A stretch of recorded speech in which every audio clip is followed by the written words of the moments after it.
It wasn't the biting frost of the English dawn that made Lydia tremble as she buried herself beneath the scratchy hay. It was the sound of hoofbeats thundering against the earth, getting closer. She had traded her silk gown for a stable boy's rags, and her future for a desperate chance at freedom.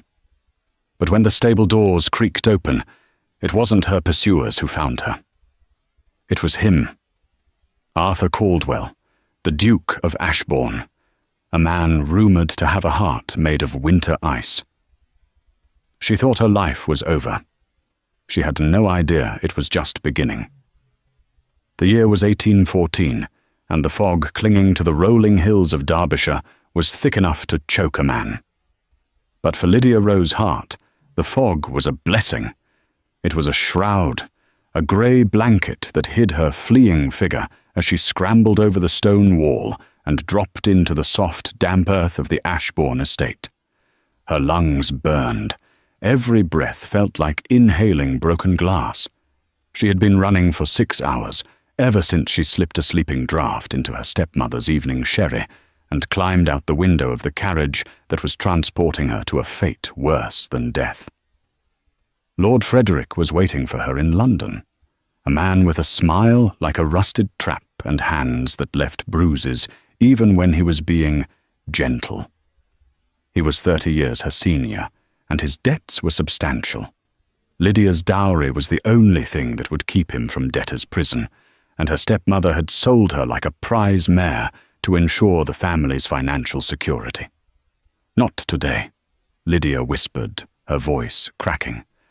"I will not belong to him." She stumbled toward the massive stone structure looming in the distance, the Ashbourne stables. They were legendary, said to house the finest thoroughbreds in England, owned by a man who cared more for horses than for people. Lydia slipped through a side door, the heavy smell of leather, oats, and warm animal bodies washing over her. It was comforting. She found an empty stall near the back, piled high with fresh hay, and burrowed deep, pulling the scratchy stalks over her shivering body.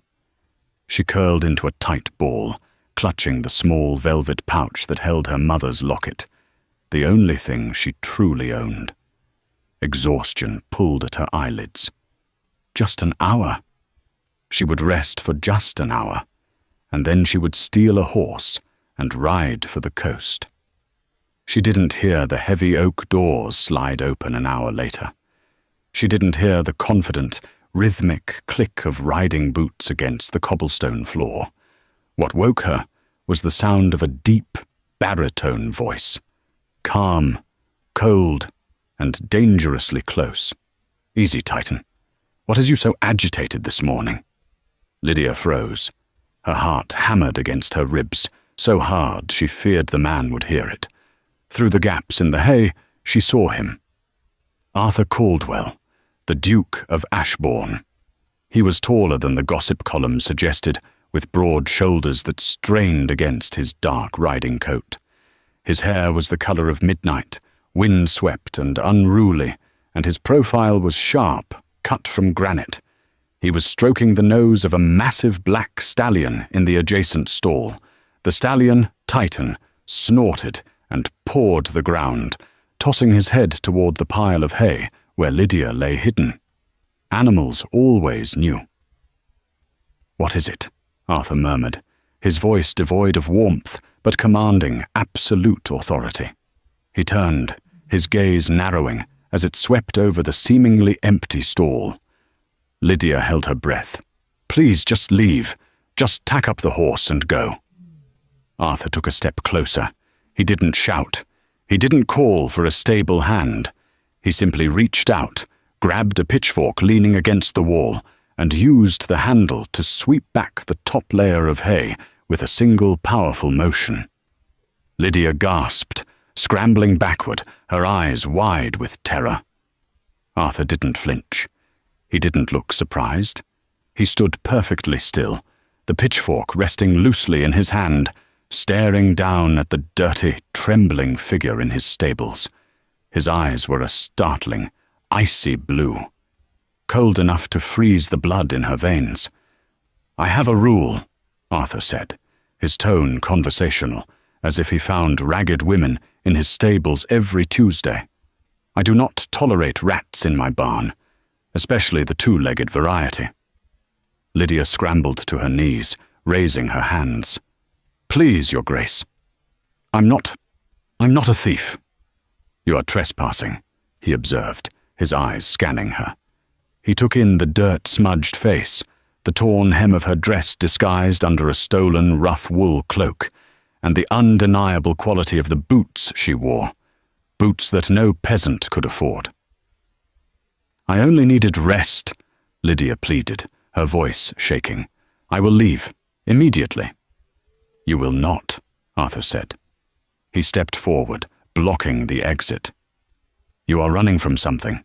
People who sleep in stables at dawn are either drunkards or fugitives. You do not smell of gin, so I must assume the latter. Lydia lifted her chin, a spark of defiance cutting through her fear. What I am is none of your concern, my lord. If you have any honor, you will let me pass. Arthur tilted his head, a flicker of interest igniting in those cold eyes. Honor? You break into my estate and lecture me on honor? Suddenly, the sound of shouting drifted from the courtyard outside. Search the grounds! She cannot have gone far. Lydia's blood ran cold. She recognized that voice. It was Mr. Griggs, Lord Frederick's head of security, a brute of a man who enjoyed his work far too much. She looked at the stable door, then back at the Duke. The defiance vanished, replaced by sheer, naked desperation. She scrambled up and grabbed the lapel of his riding coat, heedless of the impropriety. Please, she whispered, tears cutting tracks through the dirt on her cheeks. If they find me, they will take me back to a monster. I would rather die in this stable than go with them. Arthur looked down at her small hand gripping his expensive coat. He looked at the terror in her eyes, genuine, raw terror. He heard the heavy boots of the search party crunching on the gravel outside. The Ice Duke remained motionless. Then the stable door burst open. You there! Griggs bellowed, stepping into the dim light, followed by two other men. We are looking for a girl, Runaway, stole from Lord Frederick. Arthur slowly turned his head. He didn't release Lydia, who was now cowering behind him, but he shifted his stance, effectively shielding her from view with his broad frame. And you are? Arthur asked. The temperature in the room seemed to drop 10 degrees. Griggs faltered. The authority radiating from the Duke was palpable. I work for Lord Frederick, Your Grace. We tracked the girl here. And you decided to burst into my private stables without an invitation? Arthur's voice was soft, silky, and terrifying. Lord Frederick forgets his manners. The girl, Griggs insisted, trying to peer around Arthur. She's here. We know she's here. Arthur took a step forward, forcing Griggs to step back. I am going for my morning ride. The only thing in this stable is me, my horses, and my patience, which is rapidly thinning. Unless you wish to explain to the magistrate why you trespassed on Ashbourne land and harassed a peer of the realm, I suggest you leave. But now, Arthur barked. The single word cracked like a whip. Griggs looked at the Duke, then at his men. He spat on the ground, scowled, and turned on his heel. We'll be watching the perimeter. As the doors swung shut, Lydia let out a sob of relief, her knees buckling. She would have hit the stone floor if Arthur hadn't caught her. He held her up by her arms, his grip firm but not painful. He looked down at her, his expression unreadable. Do not mistake my intervention for kindness, miss. He paused, waiting. Hart, she whispered. Lydia Hart. Miss Hart, he finished. I did not save you. I merely dislike Lord Frederick more than I dislike trespassers. But now you owe me, and I always collect my debts. Arthur dragged her, politely but firmly, through the back entrance of Ashbourne Manor. The transition from the damp, earthy smell of the stables to the polished, lavender-scented air of the house was jarring. Lydia felt acutely aware of her filth as their boots clicked against the black and white marble of the servants' corridor. "Mrs. Higgins!" Arthur called out, his voice echoing. A stout, elderly woman with a ring of keys at her waist bustled out of the kitchens, wiping flour from her hands. She stopped dead when she saw Lydia. "Lord save us!" Mrs. Higgins gasped. "Your Grace, what have you brought in? A chimney sweep?" "A guest, Mrs. Higgins," Arthur said dryly. "Please have a bath drawn in the east wing. Burn these rags she is wearing. Find her something suitable, perhaps one of my sister's old gowns from storage, and send up a tray of food, meat, bread, fruit. She looks as though a strong wind would blow her into the next county." "The east wing?" Mrs. Higgins's eyebrows shot up. "But your Grace, that's right next to your chambers. Surely the guest quarters." "The east wing," Arthur repeated, his tone brooking no argument. "She is not to be seen by anyone other than you and me. Is that understood?" "Yes, your Grace." An hour later, Lydia sat in a copper tub filled with steaming water, scrubbing the grime from her skin with a sponge that cost more than her stepmother's entire wardrobe. The heat soaked into her bones, melting the chill of the flight, but it couldn't melt the knot of anxiety in her stomach. "I owe him," he had said. When she emerged, clean and dressed in a simple but elegant muslin gown of pale blue, she felt like a different person. She looked in the mirror. Her dark brown hair, usually pinned tight, fell in soft waves around her shoulders. Her hazel eyes, wide and wary, stared back. There was a knock at the door. "Enter," she said, her voice trembling slightly. Arthur walked in. He had changed from his riding gear into a crisp grey morning suit. He looked every inch the aristocrat, detached, powerful, and impossibly distant. He didn't sit. He stood by the fireplace, leaning an arm against the mantel. "You clean up well, Miss Hart," he said, his eyes analyzing her like a horse he was considering buying. "Thank you for the bath, Your Grace. And for earlier." Lydia stood straight, folding her hands in front of her. "I will be gone by nightfall. I do not wish to bring trouble to your door." "Trouble is already at my door," Arthur said, turning to look into the flames. "Lord Frederick's men are patrolling the borders of my estate. They believe you are here. If you leave, they will catch you within the hour." Lydia gripped the back of a chair. "Then what am I to do?" Arthur turned back to face her. "You need protection. I need a diversion." "A diversion?" "My aunt, Lady Beatrice, arrives tomorrow," Arthur explained, his expression souring.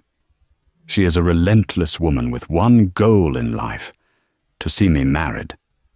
She brings with her a parade of debutantes, simpering, giggling women who only want the title of Duchess. I have no patience for it. I have work to do." Lydia frowned, confused. "And what does this have to do with me?" Arthur walked toward her, stopping just a foot away. The air between them crackled. "I need a fiancé," he stated calmly. Lydia's mouth fell open. "You must be joking." "I never joke, Miss Hart. It is inefficient." He paced around her. "You are obviously educated. You speak like a gentlewoman. You are undeniably beautiful, despite your earlier attempts at camouflage. And most importantly, you are desperate." He stopped in front of her again. "Here is the deal. You will pose as my betrothed. You will play the part of the woman who finally melted the Ice Duke's heart. This will force my aunt to send the other debutantes away. In exchange, you will remain under my protection within these walls. Lord Frederick cannot touch the future Duchess of Ashbourne."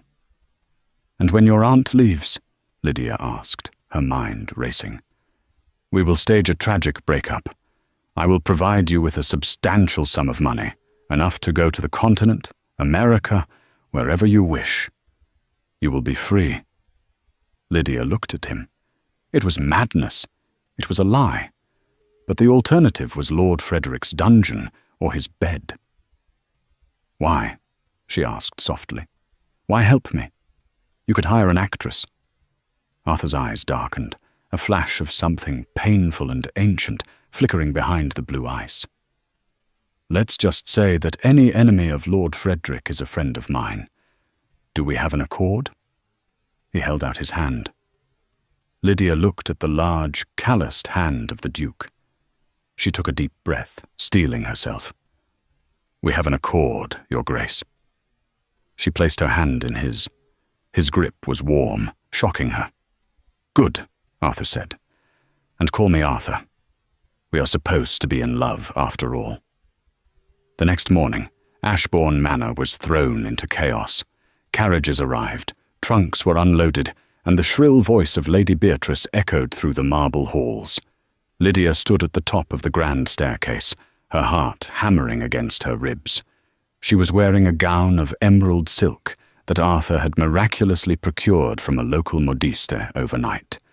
It was cut low enough to be fashionable, but high enough to be modest, and it hugged her curves in a way that made her feel exposed. "Breathe," Arthur whispered. He appeared beside her, offering his arm. "She can smell fear." "I thought that was dogs," Lydia whispered back. "Beatrice is part bloodhound," Arthur replied, the corner of his mouth twitching in almost smile. It transformed his face, making him look younger, less severe. Lydia stared for a second too long before snapping her gaze forward. They descended the stairs together. Lady Beatrice was a formidable woman in purple velvet, holding a lorgnette as if it were a weapon. She was currently berating a footman about the placement of a fern. When she saw Arthur, her face lit up, but then her gaze slid to Lydia, and her smile vanished. "Arthur!" she cried, marching forward. "And who is this?" Arthur squeezed Lydia's hand where it rested on his arm. "Aunt Beatrice, I am delighted you are here. I would like you to meet Miss Lydia Hart, my betrothed." Silence descended on the hall. The servants froze. Lady Beatrice dropped her lorgnette. It swung on its chain, hitting her bodice with a dull thud. "Betrothed?" Beatrice squeaked. But who is she? I do not know the family. Is she a Hart of Somerset, or the Cumberland Harts?" "She is a Hart of privacy," Arthur said smoothly. "She has been living quietly in the country. We met while I was inspecting the tenant farms. It was instant." Lydia looked up at him, feigning adoration. "He saved me from a runaway carriage, Lady Beatrice. He was quite heroic." Arthur looked down at her, and for a moment the acting felt too real. "Lydia captured me, Aunt. I had no choice."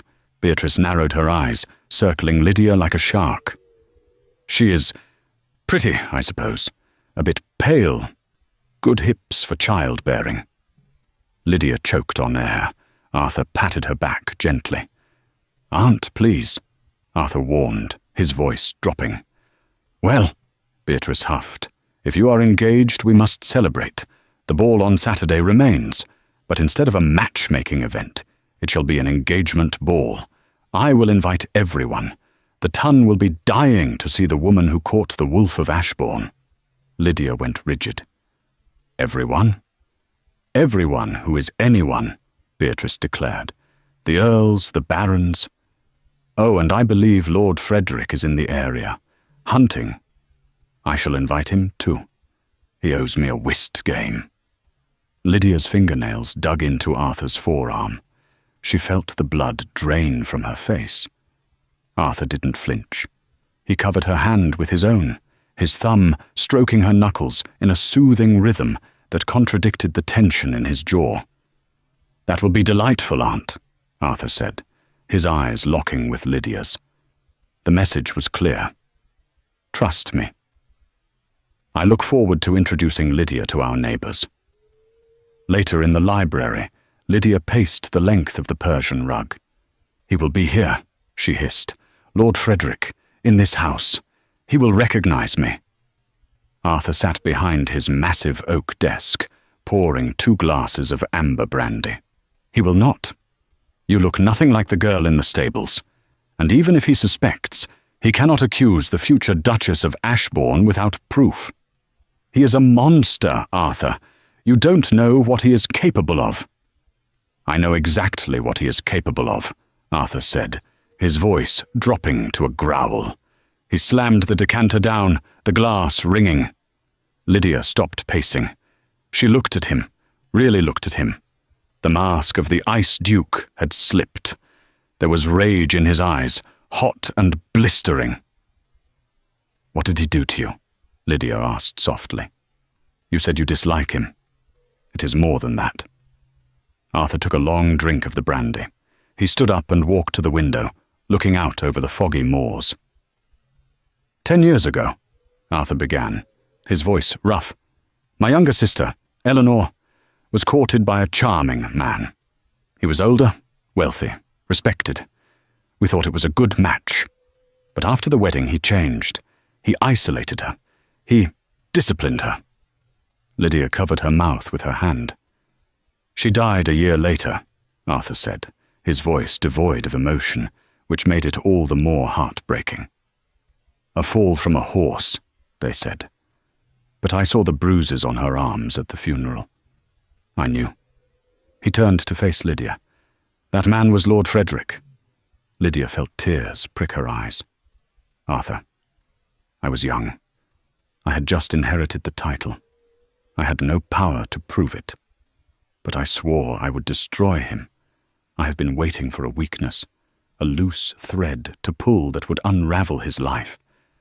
He walked over to her, his gaze intense. "You, Lydia, you are the loose thread. You are the witness to his cruelty that I never had for Eleanor. If we can make him reveal himself, if we can provoke him—" "You are using me as bait," Lydia whispered. She wasn't angry, she was terrified. "I am asking you to help me kill a monster," Arthur corrected. "But I will not force you. If you want to leave, I will have a carriage ready tonight. You can go to France." Lydia looked at the man standing before her. He was no longer the cold Duke. He was a grieving brother seeking justice. And she was tired of running. She thought of the bruises Frederick had left on her arm. She thought of the other girls he might hurt. Lydia straightened her spine. She took the glass of brandy from his hand and took a sip, the liquid burning her throat. "I don't speak French," she said, "and I look terrible in berets." A slow, genuine smile spread across Arthur's face. It was breathtaking. "Then we have a ball to prepare for," he said. The 3 days leading up to the engagement ball were a blur of silk, strategy, and suffocating tension. Ashbourne Manor transformed into a fortress of frenetic energy under Lady Beatrice's command.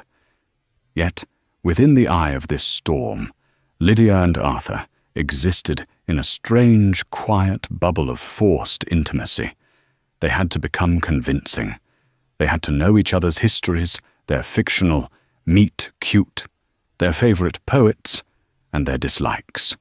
They spent hours in the library, supposedly cataloguing books, but in reality, mapping out the geography of a lie. "My favorite flower is the hothouse orchid," Lydia recited, pacing the Persian rug. "Expensive, delicate, high maintenance. Exactly what a future duchess should like." Arthur, seated in a leather armchair, looked up from a ledger. "Incorrect. You despise orchids. You find them cloying. You prefer wildflowers, specifically the bluebells that grow near the creek on your father's old estate." Lydia stopped, surprised. "How did you know that?" "I listened when you were talking to Mrs. Higgins about the floral arrangements," Arthur said, his tone matter of fact. If we are to convince the ton that I am madly in love with you, I must appear to know the real you, not the performance." A flush warmed Lydia's cheeks. He was listening. The Ice Duke, who barely seemed to tolerate human presence, noticed the details of her preferences. "Very well," she said, softening. "And you? You dislike poetry. You tolerate opera only for social obligation, and your true passion is agricultural reform." A ghost of a smile touched Arthur's lips. "Precisely. I am terribly boring. You evidently find this rugged pragmatism charming." The greatest challenge, however, was the waltz. It was late evening on the day before the ball.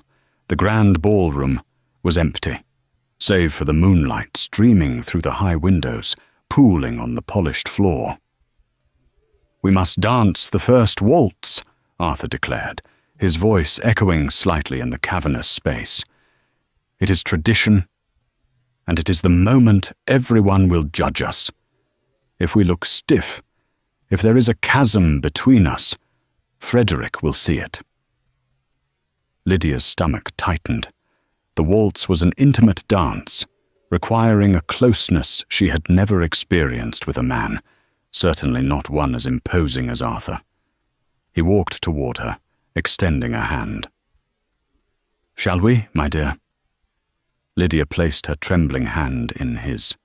He pulled her close, closer than necessary, his right hand settling firmly on the curve of her waist. The heat of his palm seeped through the thin muslin of her practice dress, branding her skin. "Relax," he murmured against her hair. "You are stiff as a board. You look like you are facing a firing squad, not your betrothed." "I am terrified," she confessed, whispering so as not to break the silence of the room. "I am afraid I will trip. I am afraid I will betray us." "Look at me," Arthur commanded gently. She raised her eyes to his. In the moonlight, his eyes were not icy. They were the color of a deep, turbulent ocean. "Forget the room," he said, his voice a low thrum that vibrated against her chest. "Forget Frederick. Forget the lie. Right now, there is only you and me. Follow my lead. I will not let you fall." He began to move. He didn't need music. He had an internal rhythm, strong and assured. He guided her effortlessly, sweeping her into turns that made the room spin. Lydia gasped, clutching his shoulder tighter. He held her secure. For the first time in weeks, perhaps years, Lydia felt safe. The fear of Frederick, the anxiety of the deception, it all faded away, replaced by the scent of Arthur's soap, sandalwood and cold air, and the strength of his arms. They fell into a rhythm, moving as one entity. Lydia found herself leaning into him, trusting his guidance implicitly. During a slow turn, her face ended up inches from his. They stopped moving, but he didn't let go. The silence stretched, heavy and charged. Arthur's gaze dropped to her lips. Lydia's breath hitched. It wasn't part of the performance anymore. The air crackled with unspoken need. Two lonely souls finding resonance in the dark. He leaned in just an inch. Lydia tilted her chin up, her eyelids fluttering closed. Kriak.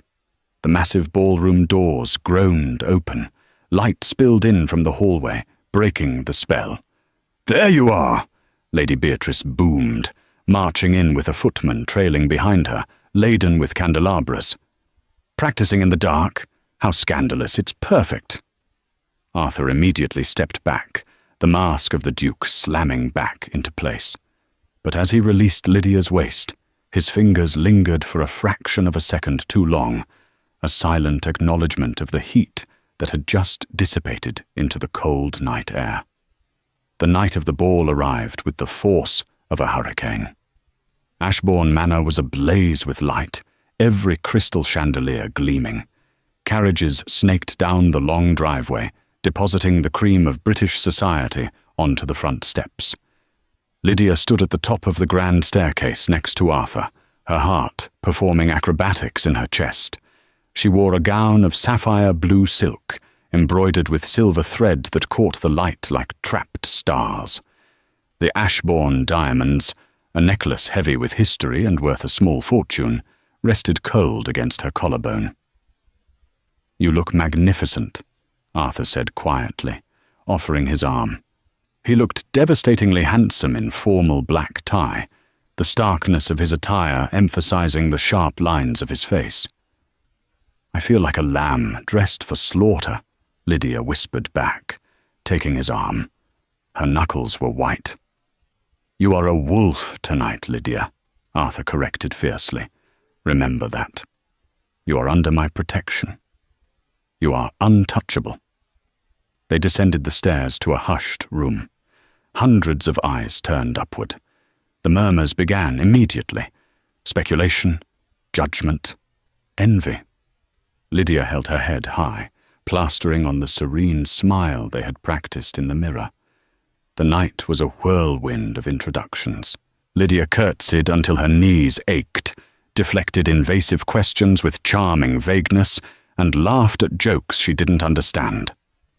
Arthur stayed by her side, a silent, looming presence that deterred the bolder gossip-mongers. Then the majordomo struck the floor with his staff. "Lord Frederick Milton, and party!" The air left the room.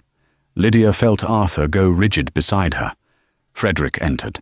He was a handsome man in a superficial way, with blonde hair and easy charm that masked the rot beneath.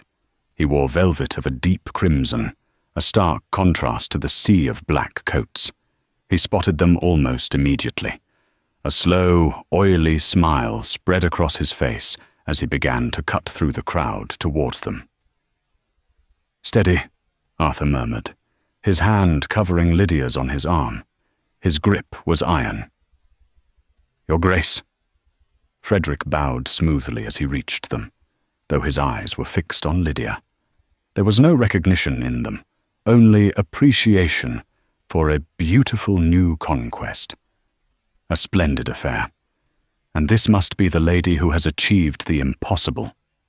"Lord Frederick," Arthur greeted, his voice devoid of inflection. "May I present my betrothed, Miss Lydia Hart?" Frederick took Lydia's gloved hand and raised it to his lips. His eyes, a pale, watery blue, bored into hers. Lydia fought the urge to snatch her hand away and vomit. "Charmed, Miss Hart," Frederick purred. He lingered over her hand. "Hart. A lovely name. Have we met before? You seem terribly familiar." Lydia's heart stopped.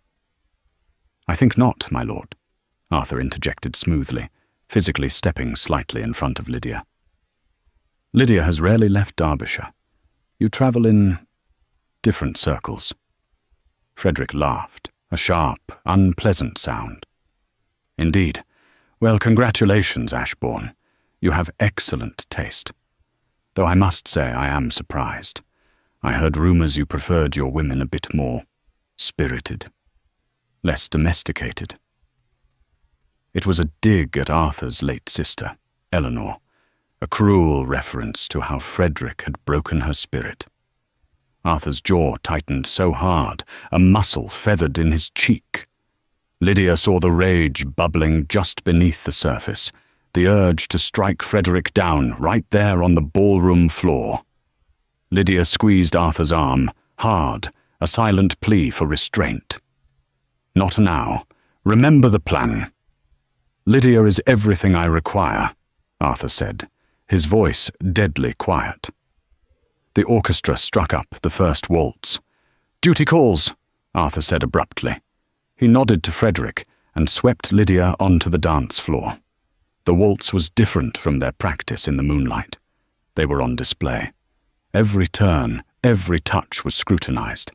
But as they moved, Arthur's gaze locked onto hers, grounding her. "He suspects nothing," Arthur assured her softly as they spun. "He is merely fishing." "He is vile," Lydia whispered, her voice shaking. "Did you see his eyes? It was as if he was undressing me." "I saw. Arthur promised darkly. He will not look at you like that again. They made it through the dance, a perfect picture of aristocratic romance. As the music ended, Arthur had to leave her briefly to speak with an elderly duke about some political matter. "Stay by the punch bowl. Do not wander," he instructed. "I will be back in 5 minutes." Lydia nodded, taking a glass of lemonade from a passing waiter. She watched Arthur walk away, feeling exposed without his physical presence shielding her. She turned to watch the dancers, trying to calm her nerves. A shadow fell over her. The lovely Miss Hart, all alone. Frederick's voice slithered into her ear. Lydia spun around, nearly dropping her glass. He was too close. The smell of his overly sweet cologne filled her nostrils, triggering a wave of nauseous memory. "My lord is returning momentarily," Lydia said quickly, looking around for an escape route. "Oh, I'm sure he is. Ashbourne is very possessive of his new toys." Frederick stepped closer, forcing Lydia to back up until she hit a marble pillar. He leaned in, dropping his voice to a sinister whisper. "You put on a good show, my dear. The hair, the dress, the diamonds, almost had me fooled, but I never forget a face that owes me money." Lydia froze. The blood drained from her face. "Did you really think you could hide from me in the bed of my enemy?" Frederick hissed, his charming mask dissolving into pure menace. "Your stepmother is frantic. She thinks you've been kidnapped. I should have known you were too conniving for that." I don't know what you mean," Lydia stammered, terrified. "Don't lie to me, you little whore," Frederick snarled softly. He grabbed her wrist, his fingers digging into the delicate skin beneath her glove, hidden by the folds of her dress. "Listen to me carefully. You are going to leave this ball. You are going to meet my carriage at the East Gate in 20 minutes. If you don't, I won't just expose you as a runaway debtor." He leaned closer, his breath hot on her ear. "I will tell everyone the real reason your father lost his fortune. I will tell them he was a Jacobite traitor, funneling gold to France, and that by harboring the daughter of a traitor, the Duke of Ashbourne is guilty of high treason against the crown." Lydia gasped. "That's not true. My father was an honorable man." "It doesn't matter what is true," Frederick sneered. "It matters what I can prove, and I have documents forged by the best hands in London. Ashbourne will hang, and you will watch. Now, be a good girl. 20 minutes. Eastgate." He released her wrist with a shove and melted back into the crowd, leaving Lydia gasping for air, her world tilting on its axis. Lydia stumbled away from the pillar, her vision blurred with tears of panic. The bright lights of the ballroom felt blinding now, the laughter of the guests mocking. Treason. Frederick wasn't just coming for her. He was going to destroy Arthur. He was going to use her to hang the man who had saved her. She couldn't let that happen. Arthur wanted vengeance for his sister, yes, but he hadn't signed up to die for Lydia's past. The deal was off. The only way to save him was to remove herself from the equation, completely and irrevocably. She had to leave now, before Arthur came back, before she lost her nerve. But she couldn't just disappear. That would look suspicious. It would make Arthur look weak, or worse, complicit. She had to give him an out. She had to make it seem like she was the villain, and he was the wronged party. She spotted Lady Beatrice near the orchestra pit, holding court with 3 other matrons. Lydia took a deep, shuddering breath, wiping the tears from her eyes. She had to perform one last time. Lydia marched toward Lady Beatrice. When she was 10 feet away, she stopped and loudly exclaimed, "I cannot do this anymore." The music seemed to screech to a halt. Conversation died in the immediate vicinity. Lady Beatrice turned, her eyes wide. "Lydia? My dear, what is it?" Lydia wrung her hands together, pitching her voice so it carried to the surrounding groups. "I cannot marry him, Lady Beatrice. I truly tried to love him. But his heart, it is a glacier. He is cold, unfeeling. He only cares for his horses and his ledgers. I will wither and die in this mausoleum of a house." Gasps rippled through the crowd. This was delicious scandal. The Ice Duke jilted at his own engagement ball. Arthur appeared through the crowd, his face a mask of thunderous confusion. He had heard the end of her outburst. "Lydia? What is the meaning of this?" He reached for her. Lydia flinched away dramatically. "Do not touch me. I am leaving, Arthur. Tonight. I made a terrible mistake." She turned and fled the ballroom, ignoring Lady Beatrice's cries and the murmurs of the crowd. She ran up the grand staircase, tears finally falling freely. She made it to the corridor leading to the east wing before a hand clamped onto her shoulder, spinning her around. Arthur shoved her into a small alcove, his body blocking her escape. His face was pale with fury, his blue eyes blazing. "What in God's name was that performance downstairs?" he demanded, his voice low and dangerous. "We had a plan. You just humiliated me before half of England." "I had to," Lydia sobbed, pushing against his chest, though it was like pushing a stone wall. "You have to let me go, Arthur. The deal is over." "Why?" He grabbed her wrists, forcing her to look at him. "Did Frederick get to you? What did he say?" "He knows," Lydia whispered frantically. "He knows who I am." And he said my father was a traitor, a Jacobite. He said he has proof, forged proof, and that if I don't leave with him, he will accuse you of harboring a traitor. He will have you hanged for treason, Arthur." She looked up at him, desperation in her eyes. "I cannot let you die for me. I have to go to him. It's the only way to save you." Arthur stared down at her. The rage in his eyes didn't diminish, but it shifted. It wasn't directed at her anymore. Suddenly, he threw his head back and laughed. It was a harsh, barking sound that had no humor in it. Lydia stared at him, horrified. "Why are you laughing? This is my life. This is your life." Arthur stopped laughing, looking down at her with an expression she couldn't read. It was almost pity. "Lydia," he said, his voice frighteningly calm. "Frederick is a liar, and a clumsy one at that." "But the documents are worthless," Arthur snapped. "Your father was no traitor.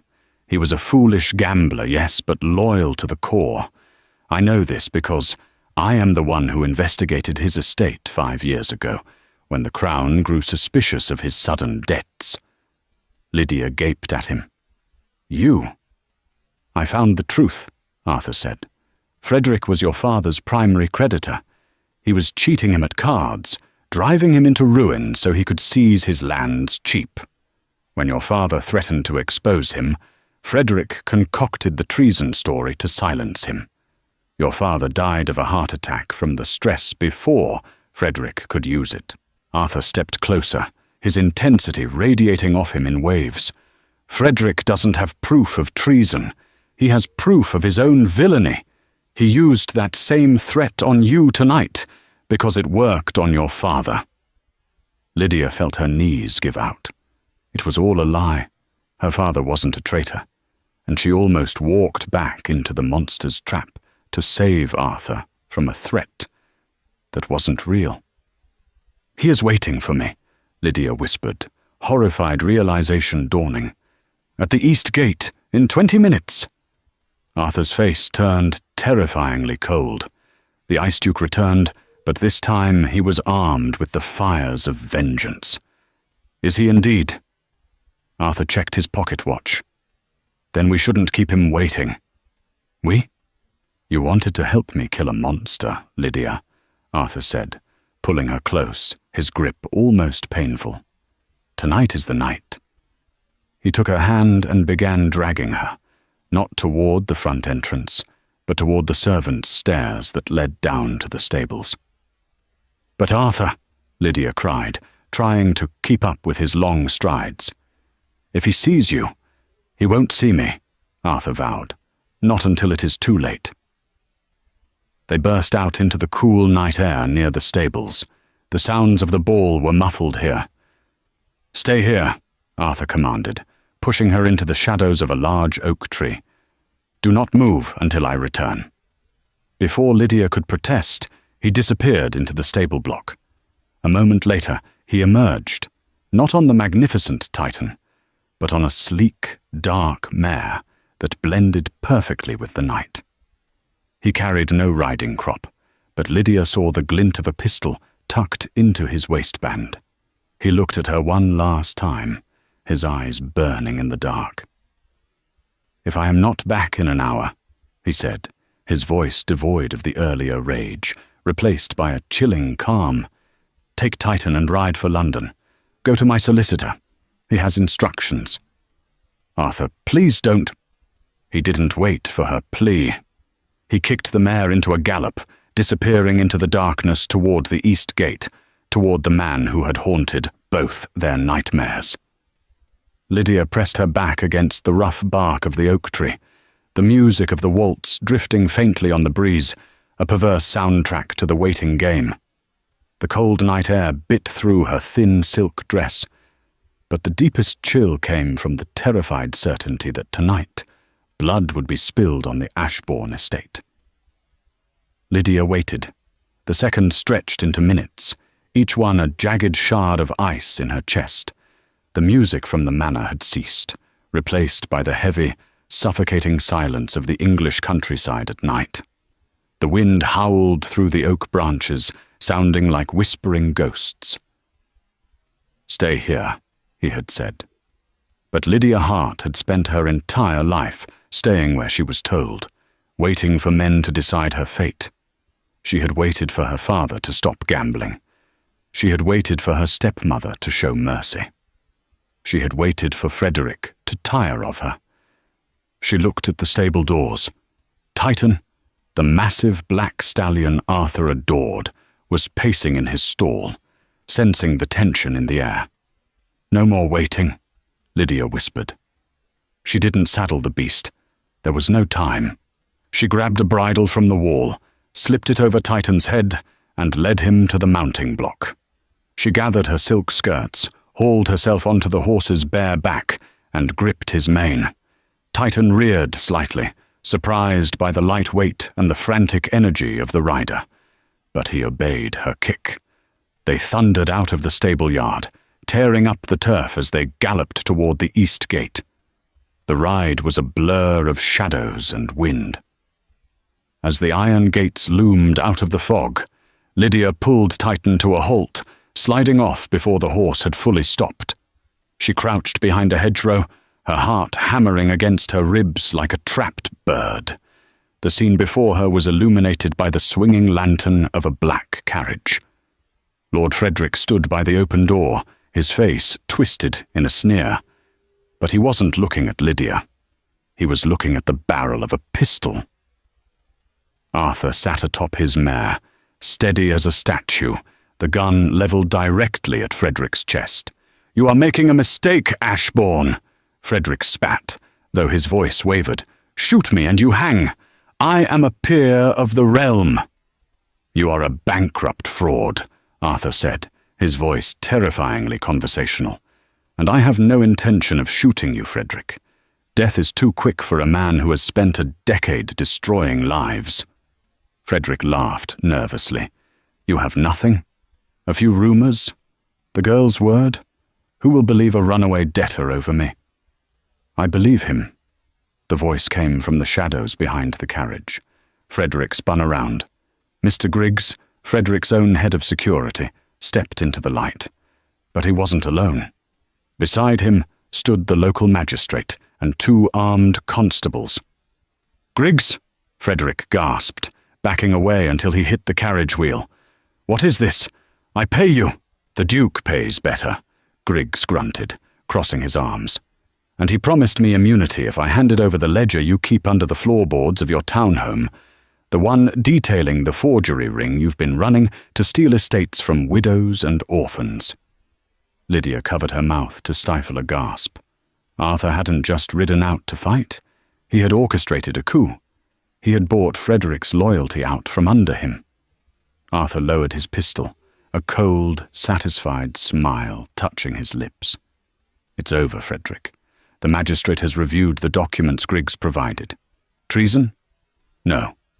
But fraud, extortion, and the falsification of debt? That will send you to Newgate Prison for the rest of your natural life." "No!" Frederick shrieked, his composure shattering. He lunged for the carriage, trying to scramble inside to grab a weapon. "Titan!" The scream tore from Lydia's throat before she could stop it. She burst from the hedgerow, running towards the fray. Distracted by her voice, Frederick spun around, his eyes wild. He saw Lydia and snarled, pulling a small knife from his boot. He wasn't going for the carriage, he was lunging for her, a final act of spite to hurt the thing Arthur tried to protect. "Lydia, get back!" Arthur roared. He spurred his mare forward, but he was too far. Frederick was closing the distance, the knife glinting in the lantern light. Suddenly, a massive black shape blurred past Lydia. Titan, the stallion she had left untethered, had followed her. The horse, sensing the aggression and protecting the woman who had hidden in his hay, charged. He slammed his shoulder into Frederick with the force of a runaway train. Frederick flew backward, hitting the dirt with a sickening crunch. He groaned once, curled into a ball, and lay still. Silence descended on the lane. Arthur was off his horse in a second. He ignored the groaning Frederick, ignored the constables rushing to shackle the fallen lord, and sprinted to Lydia. He grabbed her face in his hands, his eyes frantically scanning her for injury. The Ice Duke was gone. In his place was a man trembling with adrenaline and terror. "I told you to stay," he choked out, his voice rough. "You foolish, stubborn woman." "He had a knife. I couldn't wait." Lydia wept, gripping his wrists. "I couldn't let you face him alone." "Is he—" "He is finished," Arthur vowed, pulling her into his chest. He buried his face in her hair, breathing her in as if she were the only air left in the world. "He will never hurt you again. He will never hurt anyone again." The constables dragged a dazed and broken Lord Frederick away. As the carriage rolled off toward the county jail, the first grey light of dawn began to bleed over the horizon. The exact same time of day Lydia had first hidden in Arthur's stables. They walked back to the manor leading the horses, Arthur's arm wrapped tightly around her waist. When they reached the grand foyer, the house was quiet. The guests had departed, whispering about the scandal of the Duke's fiancée fleeing the ball. Lady Beatrice was sitting on the bottom step of the staircase, weeping into a handkerchief. She looked up as the doors opened. Her eyes widened as she saw Arthur and Lydia, dishevelled, covered in mud, but very much together. "Arthur!" Beatrice gasped. "Lydia, but the shouting? The break-up?" Arthur stopped at the base of the stairs. He looked at Lydia. The adrenaline had faded, leaving behind a stark, undeniable truth. "The break-up was a lie, Aunt," Arthur said softly. "A strategy to draw out a viper." He turned to Lydia. He took both her hands, his thumbs brushing over the dirt smudges on her knuckles. "The engagement, however," Arthur started, his voice dropping to a whisper that only she could hear. "It began as a lie. It began as a transaction. But I find myself unwilling to dissolve the contract." Lydia's breath hitched. "Arthur?" "I have spent 10 years feeling nothing but cold," he said, looking deep into her eyes. "I thought my heart died with Eleanor. But then I found a girl sleeping in my hay, and she set my world on fire. You are the bravest person I have ever known, Lydia Hart." He slowly dropped to one knee on the marble floor. Lady Beatrice let out a squeak of shock and clamped her hand over her mouth. "I do not want a pretend duchess," Arthur said, pulling a ring from his pocket. Not the showy Ashbourne diamond she had worn earlier, but a simple, elegant band of gold with a deep blue sapphire. His mother's ring. "I want a partner. I want the woman who stole my horse and saved my soul. Lydia, will you marry me? For real this time?" Tears streamed down Lydia's face, washing away the dust of the road. She looked at the man who had given her shelter, who had fought for her honor, and who looked at her not as a possession, but as an equal. "Yes," she whispered, and then louder, "Yes, Arthur." 1,000 times. He stood and pulled her into a kiss that seared away the memory of every cold night she had ever endured. It was a kiss of promise, of passion, and of a dawn that signaled a new day for the house of Ashbourne. 6 months later, the bells of the village church rang out across the valley. The new Duchess of Ashbourne did not arrive in a carriage. In a break with all tradition, she rode to the church on the back of a massive black stallion named Titan, with the Duke riding at her side. And as they walked down the aisle, the gossips of the ton whispered that the cold Duke's heart hadn't just thawed, it was beating, finally, for the stable girl who had become his queen. And that is the story of how Lydia Hart went from a fugitive hiding in the straw to the Duchess who tamed the Ice Duke. It's a powerful reminder that sometimes the things we run away from lead us exactly to where we are meant to be. Arthur thought he wanted revenge, and Lydia thought she wanted safety. But in the end, they found that neither was possible without trust and love. I really hope you enjoyed this dramatic historical romance. If you felt that satisfaction when Titan knocked Lord Frederick to the ground, hit that like button right now. What was your favorite part? Was it the scene in the stables or the final confrontation at the gate? Let me know in the comments below. And if you want more stories of romance, revenge, and instant karma, make sure to subscribe and turn on the notification bell so you never miss a new upload. Thanks for listening, and I'll see you in the next story.